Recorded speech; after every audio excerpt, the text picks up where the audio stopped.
past 2 years, Jocko Fuel has been the only supplement I've consumed. It's helped me stay in shape now that my competitive career is finished. If you've been waiting to try Jocko, the wait is over. Jocko has now teamed with Walmart, bringing clean fuel to the entire nation. Jocko Fuel is loaded with all the good stuff and none of the bad. And I'm talking no added sugars, no artificial sweeteners, and absolutely no gray area or banned substances. Just pure, clean fuel to power your performances. Jocko Fuel is now available in Walmart nationwide. Products available at your local Walmart are Jocko Malt, ready to drink, Jocko Malt powder, and Jocko pre-workout. How convenient. Guys, the time is now. Consider trying some of my favorites like Jocko Go and Jocko Hydrate. You can even do it online. Use code CHAEL30 at JockoFuel.com or just stop by your local Walmart and get your hands on some Jocko ASAP. Don't wait, might not last. Fuel up with Jocko Fuel and crush your goals. Now there's no excuse for not having clean fuel. Guys, I want you to go get Jocko Fuel today at Walmart. Gordon Ryan, and I've avoided this topic. This is not news. This came out a little while ago, and Gordon's floated the idea, and he's doubled down on the idea, and there's been comment and talk on the idea. And I stayed away from it because I couldn't fully understand where Gordon was going with it. And I am a Gordon supporter. My biggest support is Gordon and Mason needs to happen, and you as a community are, for whatever reason, not insisting that. But Gordon did not deny steroid use. In fact, he admitted to PED. I don't know if he used the word steroids specifically, and he may have. I've heard him talk about PED use and the fact that anabolics are not prohibited in Jiu-Jitsu. Now, that's a debate you're probably not going to get very far with. You would need a leader of sport to come forward, of which Jiu-Jitsu does not have. There is not a governing body. It is not recognized by the International Olympic Committee or a United States affiliate as an actual sport. So there is no president of, there is no CEO of, there is not a leader in Jiu-Jitsu to come out, explain the bylaws, and moreover give you an interpretation. It is very much the Wild West. And Gordon saying that there is only one, I believe he said like IBJJF, but one organization that is prohibited and everywhere else that it's allowed. And his evidence that it's allowed is not a bylaw or a subsection. It is the fact that everybody uses it. Okay.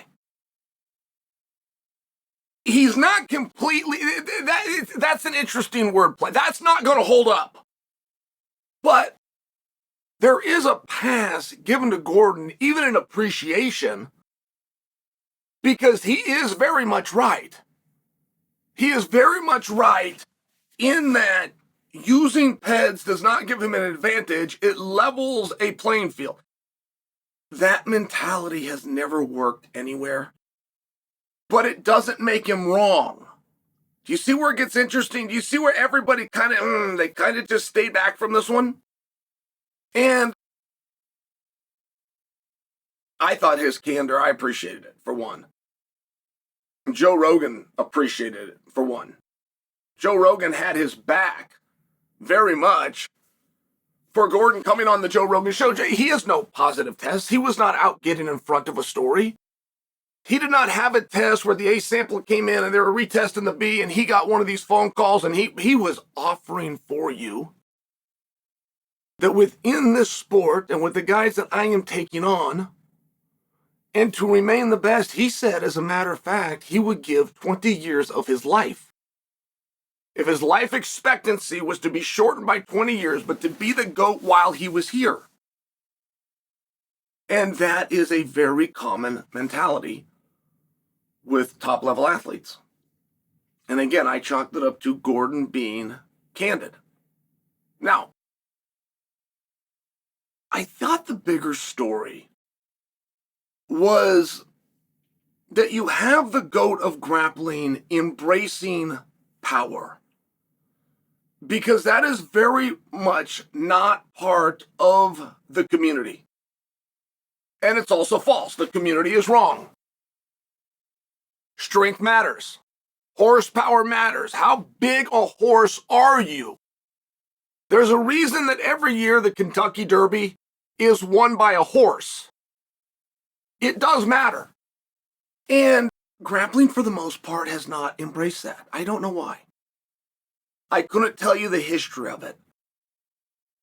I think, and what I've always assumed, is just simply from a marketing standpoint, anybody can do this. That isn't true if you have great aspirations of reaching the highest level of the NBA.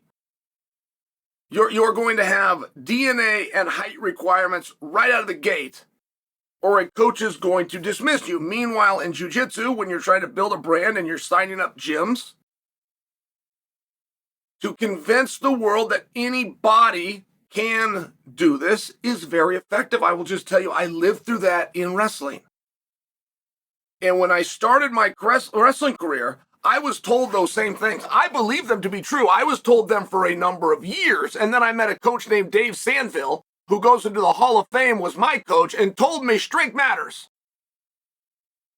In fact, the first time he told me it, for the first year he told me, I did not believe him. I had been told the opposite. That technique and tenacity beat strength. It's not true.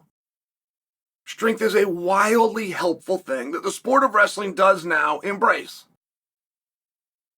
And lifting weights and being in the weight room is ever much as focused and as important to the sport as being up on the mat. But that's not something that jiu-jitsu could say. In fact, a number of people from the jiu-jitsu community would have denied this. Very good grapplers. Marcelo Garcia comes to mind as just one of the great grapplers that will tell you this is technique first, and he's got the flexibility, and I think to a degree he would believe it to be true. I also believe that Marcelo was probably telling you that and repeated it for the same reasons that I believe that until I was about 15 years old and 6 or 7 years into my wrestling career, that somebody else had told me strength doesn't matter. This is about technique. It's about speed. It's about heart. It's not the size of the fight in the dog. It's the size of the fight in the dog. Have you heard all of these silly things? None of them are true.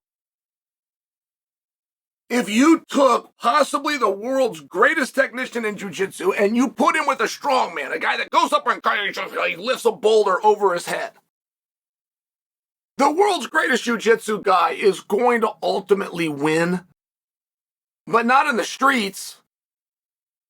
Not under any quantifiable measure. If they were on the playground, if they're back behind the field, if they meet up on the track, if they meet in the crosswalk, if it goes down in the club, the strongman is going to crush this guy to the ground and continue crushing him until an exhaustion and fatigue sets in, none of which is in real life. And I only share that for you that good for Gordon. I mean, you now have the GOAT within the sport. We didn't have that in basketball. Just for example, like Jordan never came out and talked about strength, how important that was. I don't even know if Jordan embraced that. I know Kobe spent a lot of time in the weight room, but it really never got advertised. I don't know LeBron, just by example, in terms of how much he spends there. But it's true. My uncle won 3 NBA championships and an Olympic gold medal, and he told me if he could do anything in his career again, he would have lifted more weights. And it was the confidence when he was going for rebounds of having these bigger and stronger guys that were jumping after the ball at the same time as him. I'm just sharing for you, like, I don't remember Michael Phelps talking a lot about the weight room. I don't remember, and I could fill in the blank. Tiger Woods does talk about it, but between Tiger and LeBron, like you got to race to the front of the line at Balco. It's a very interesting thing. So to have Gordon come out as the leader of that sport, the current GOAT, probably the reigning GOAT of all time, that's a title that currently, if you were doing popularity, would go to Hodger. But it is likely Gordon. And I think that he's onto the right concept. I don't think there's anything wrong with him admitting that strength matters. And I've always been a little bit torn on this idea. Like, if you're talking about a martial art and you're bringing people in, you're signing them up and you're getting them to pay your dues, you're turning a business out of it, but you're also convincing them that they could handle themselves in a real life situation on the absolute outside 1/10 of a 1,000th of a percent chance that will ever come up in your life. But you are convincing them nonetheless for hours of their day, for weeks, months, and years of their time, and for whatever that electronic fund is going to suck out of mom and dad's bank account. You are telling them that strength doesn't matter. Yes, it does. Yes, it does. Much more than go ahead and fill in the blank. You convince yourself it's flexibility. Not in a real life situation, it's not. You convince yourself it's conditioning. Not in real life, it's not. Nothing, as a matter of fact, trumps strength. Not in real life. In real life, make sure you understand what I'm saying there. You've got less than 30 seconds to prove your point. You're going to have much closer to 6 to 9 seconds to prove your point for what the classmates are going to say, what your teammates are going to see, what the local club's going to see, whatever the scenario, and you will live with that reputation for the rest of your life. And where you're trying to tell them that eventually you would have found an arm bar, nobody knows what the you're talking about.